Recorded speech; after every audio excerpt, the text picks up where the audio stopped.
Okay, we live. Hi, everybody. I seem to have been away for ages because I last did a vlog in January. So we're well into 2019 now. And I thought I would do this one on Australia because you have some elections coming up in 2019. And I know I didn't go into great detail about Australia. And a lot of people obviously are watching down under because they were very disappointed. And they said, why didn't I talk a lot more about Australia?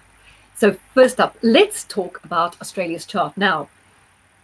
Australia's birth date is 1st of Jan 1901, Melbourne, and Australia has Aries rising and Sun in Capricorn. So first of all, I noticed that the Australian chart is very similar to Canada, and I'm going to be talking about Canada after this. In fact, they both have Aries rising, and Australia's got Capricorn Sun, Canada's got Cancer Sun.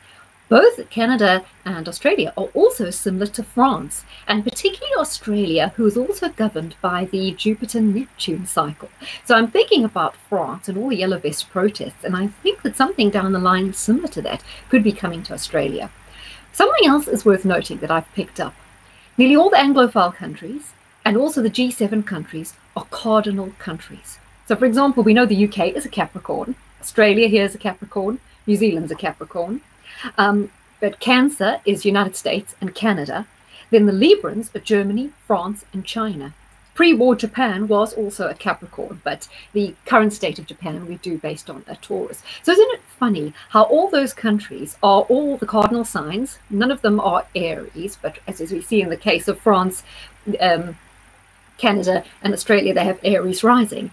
And Pluto has, of course, been affecting us all. So that kind of explains to me why all these countries seem to be on such a similar trajectory. Maybe not so much China, but in terms of the path we've all been on. I mean, you look at vloggers talking from Australia to America, Canada, UK. We're all kind of saying the same things about the cultural shifts we see going on. However, with Pluto coming along, I feel that has all been overplayed, so much so that everyone's woken up. Everyone's getting alert to it now, and things could be happening. So let's look forward.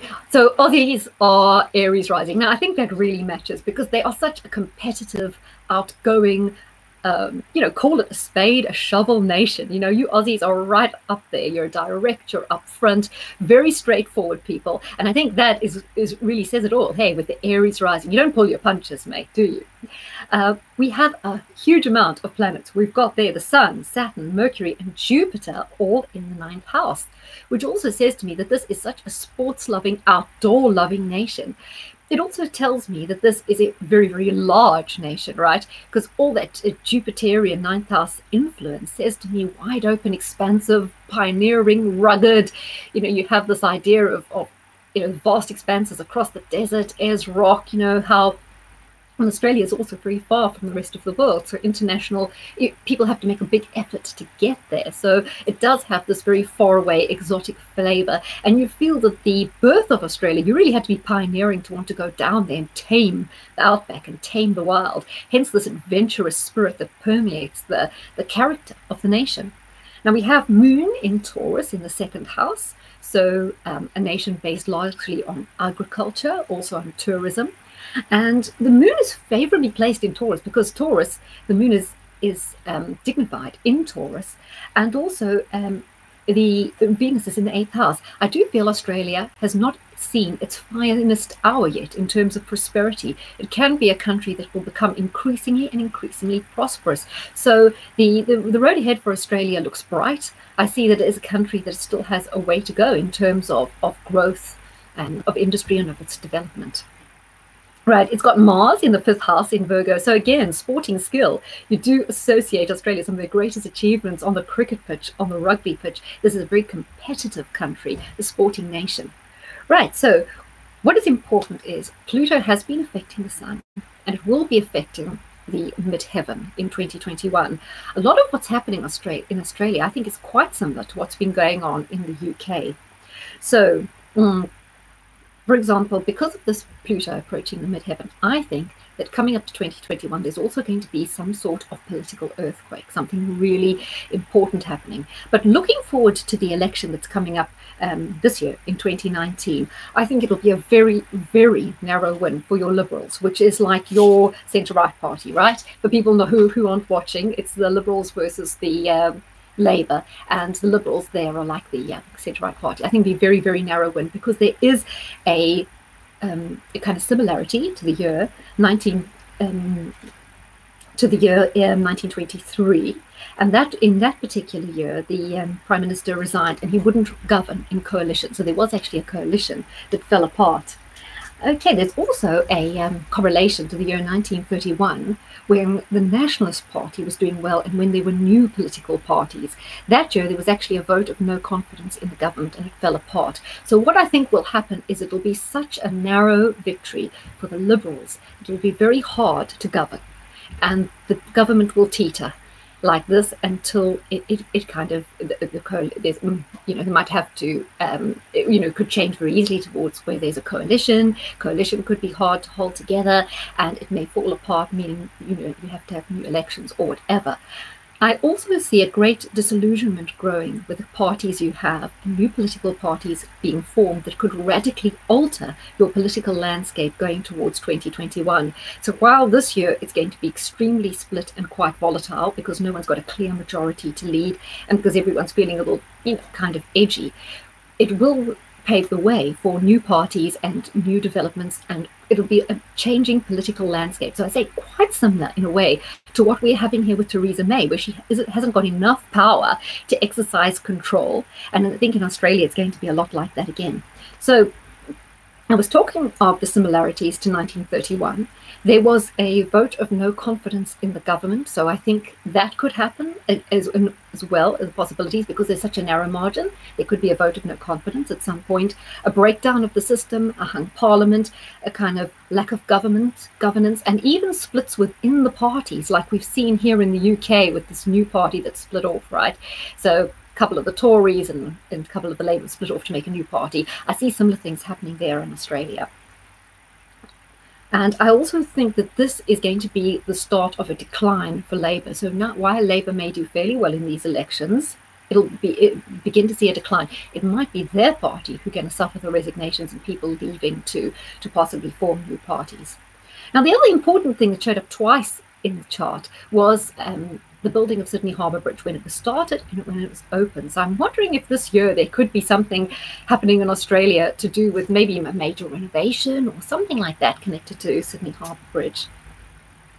One of the other correlations was Western Australia have long wanted to split, a bit like Quebec in Canada and Scotland in the UK. I think we may start to see rumblings of this again, of people in Western Australia wanting to secede. That is a pattern going on globally and could be mirrored here in Australia. So watch out for some rumblings there. That Western Australia wanting to secede could also be something that precipitates these breakup in the political parties. I do see a new trading arrangement, so possibly Australia being involved in a new trading bloc. It might be to do with something that the Brazilian guy, I've forgotten his name, his name's not coming to me at the moment, but I know that the Brazilian Prime Minister was wanting to set up a new trading bloc involving countries like the Visegrad countries, America, Italy, and all the countries who are going against globalism. So possibly Australia might be involved in these closer ties with Brazil and the kind of bloc that's being set up there.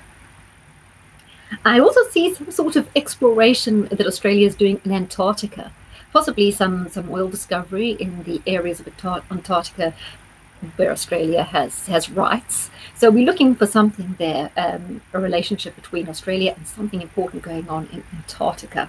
Probably exploration, oil discoveries, mineral discoveries, something important going on there. Generally good for the economy, and I think Australia is going to buck the trend. They're going to see some growth. They're going to see quite strong economic figures, which is something to be excited about. I did originally mention in my Jupiter in Sagittarius about Australia experiencing an extreme drought and extreme heat wave. I think there'll be a combination going through the winter there, because they'll be entering their winter soon, maybe some floods, and again severe drought and heat wave was a theme that was kept showing up for Australia. The other thing that was showing up a lot was children and the youth movement. Now, I'm wondering if there's going to be a push in Australia to kind of lower the voting age or lower the age of consent, something like that, that affects mainly children. And I also see, as we saw in London a few weeks ago when the children were off school and they were having kind of a climate protest, I see kids, youngsters in Australia becoming much, much more politically involved. I do think there's a lot of money going into this, and I think that the globalists are using children to push ahead their causes. So children could start maybe boycotting school, or being more involved in marches. And I think the government are going to be looking more and more to the youth to try and do things to get them on side. So watch out for things like that. Okay, so I think that's mainly all the things that I wanted to say for Australia. But another thing was there was a correlation to the time your media, ABC, your main media corporation, was established, and possibly just like we're seeing here with the BBC and with Irish media, the RTE, is people are getting sick of these big, taxpayer-funded TV outlets which just bombard us with propaganda. So possibly, like the BBC, the ABC could continue to lose support, and possibly, I'm not sure if you guys pay the license fee, but maybe that could also be something under review that would totally alter the way your state broadcaster operates, or there could be some sort of scandal to do with your state broadcaster. Okay, Ozzy, I'm very confident with the future of Australia. I think you've got a fantastic chart. There's wealth and untapped potential in your continent. I think you'll be going from strength to strength. So there is going to be a little bit of political uncertainty in the next 2 years, but after that you could have an exciting time politically with the dawning of new parties, new influences, and like we're seeing in Europe, probably more parties that are becoming either properly conservative or properly Labour, to reflect the fact that people are just tired of these bland centrists parties who kind of all collude and do the same thing anyway. Okay, I hope you're happy, Aussies. I hope you have a good time down under, and thanks for that.